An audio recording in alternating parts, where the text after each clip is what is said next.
Hello, my dear students. I am JP Chauhan, your English teacher. Today, I will teach you last part of the chapter 4, the second voyage of Sindbad, the sailor. इसका जो last part बचा हुआ है page number 39, ऊपर से आप देखेंगे I soon heard the flapping of their mighty wings above me. क्या हुआ? सिंदबाद ने एक बहुत बड़ा मांस का टुकड़ा उठाया था और उठा करके जो अपनी पकड़ी थी उसे उसको बांध लिया था। और बांधने का मतलब यही था कि ये जो बहुत बड़ा पक्षी है ये यहाँ पर आएगा और मांस के टुकड़ों को देख करके मुझे यहाँ से उठा करके ले जाएगा। तो क्या हुआ? पेज नंबर 39 और ऊपर से देखिए I soon hear the flapping of their mighty wings about me. मैंने नहीं सिंदबाद ने, सुन माने जल्दी ही, माइटी विंग्स शक्तिशाली पंख, जो रॉक पक्षी था एक तरह से ईगल के प्रकार का, उसके शक्तिशाली जो पंख थे उसको सिंदबाद को यानी कि अपने पास उनको फड़फड़ाते हुए सुनाई दिया। फ्लिपिंग माने फड़फड़ाना। And had the satisfaction of feeling one of them seize upon my piece of meat. और उसमें संतुष्टि हुई कि मांस की इस पीस को देख करके, टुकड़े को देख करके मेरे ऊपर झपट्टा मारेगी। And me with it and I slowly toward the nest, और मुझे उठा करके ले जाएगी और rise slowly toward the nest, और धीरे धीरे फिर ये घोंसले की तरफ को उड़ेगी। Into which he presently dropped me, और मुझे वहां डाल करके घोंसले में डाल देगी। ये जो ईगल पक्षी है ये एक प्रकार का बहुत बड़ा पक्षी होता है। उसके जो पंख थे उसको फड़फड़ाने की आवाज अपने पास सुनाई दी और संतुष्टि हो गई कि जो उसने मांस का टुकड़ा बांध रखा है इसके से को उठा करके ले जाएगी, ले जा करके घोंसले में छोड़ देगी और मैं वहां पर इस वैली से निकल जाऊंगा। Luckily for me the merchants were on the watch. भाग्य से व्यापारियों ने मुझे देखा। And setting up their usual outcries they rushed to the nest scaring away the eagle. और जैसे यूजुअल यानी कि पहले की तरह जब भी पक्षी कोई घोंसले में वो मांस का टुकड़ा लेकर आता था, उस पर डायमंड चिपक जाता था, तो उसको लेकर के वो आते थे तो जो मर्चेंट्स थे वो चिल्लाते थे। पहले की तरह वो व्यापारी चिल्लाने लगे ईगल को भगाने के लिए। Their amazement was great when they discovered me. और ये बहुत ज़्यादा आश्चर्य हुए जब उन्होंने मुझे देखा। And together they feel to screaming at me.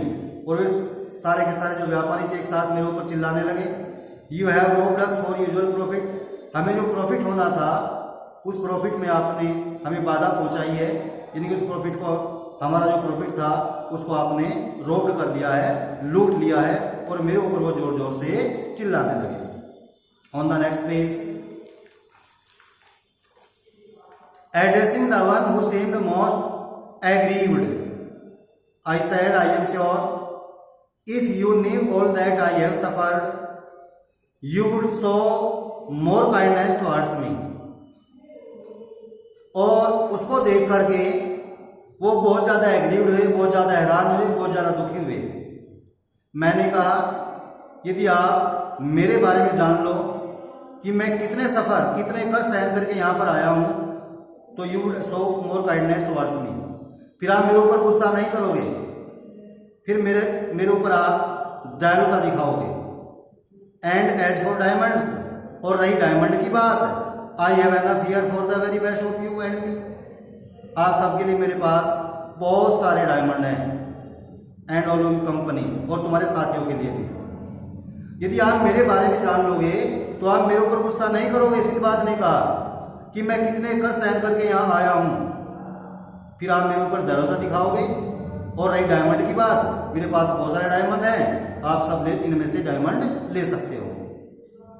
So saying I showed them to him, और इतना कहकर के मैंने उनको डायमंड दिखाए। The others all crowd round me, भीड़ मेरे चारों ओर इकट्ठा हो गई।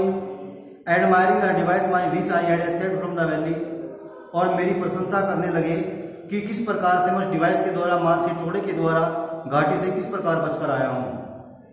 When they had led me to their camp, और फिर मुझे वह अपने कैंप में ले गए। एंड examined my diamonds, मेरे हीरो को देखा। They were amazed, वे आश्चर्यचकित रह गए। In all the years that we have carried on our trade, we have not seen stones compared with these for size and beauty।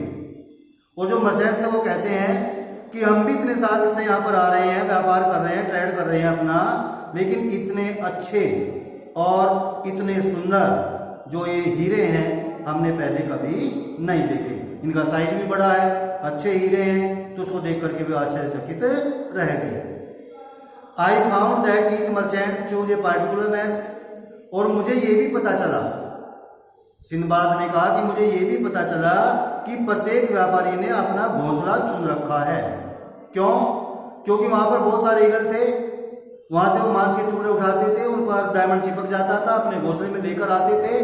कभी हमारे आपस में लड़ाई झगड़ा ना हो जाए तो सब के सब ने अपना जो था नेस्ट चुन रखा था कि ये मेरा नेस्ट है, ये मेरा नेस्ट है, इसमें जो भी डायमंड आएगा वो मेरा है।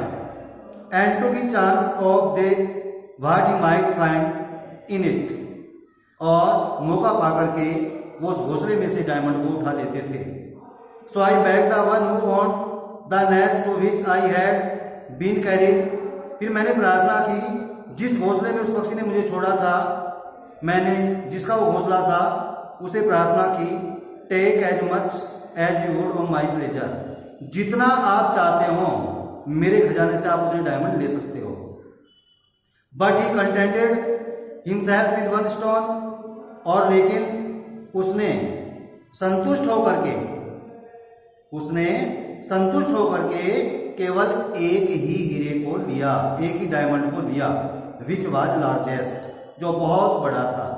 सेइंग, और कहा, with such a gem my fortune is already made, और मेरे भविष्य के लिए तो ये एक ही डायमंड काफी है।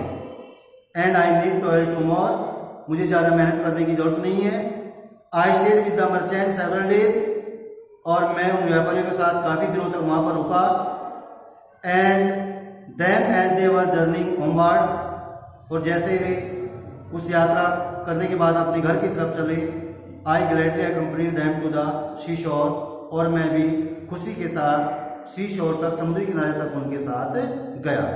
Then we sailed to the isle of Rohat, फिर हमने रोहत का जो आइजल था टापू था उसकी तरफ उसकी यात्रा शुरू की। तो ये आपका चैप्टर था, chapter 4 word meaning, question answer, exercise, मैंने इसकी सारी आपको करा दी है। अच्छी प्रकार से आप रीडिंग करेंगे। Thanks and have a nice day.